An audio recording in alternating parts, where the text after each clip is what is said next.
Welcome back to Kansas City. My name is still Tom Stein Jr. And today we're going to talk about something really special for you general agents out there. We have a program that we are opening up to our producing general agents. If you have a list of former brokers, if you have a list of former clients for you super producing agents out there, we will put together a letter campaign that the troops will handwrite on your script, will handwrite on your letterhead with your address, with your business cards. We'll do 50 of them for you. And then you can send them out to your former producing agents. You have to follow them up with phone calls, obviously, but it begins the conversation to bring them back into your fold.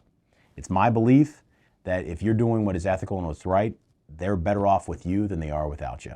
So because of that, there's a moral imperative for you to go out and continue to serve the people that you care about. Let us know how we can do the letter campaign with you and for you. We'll put them together. We make it as easy as possible. Another way that we try to help the general agents make their lives a bit easier so that we can help more people and put more of the 100% level funded money back in the plan owner's pocket.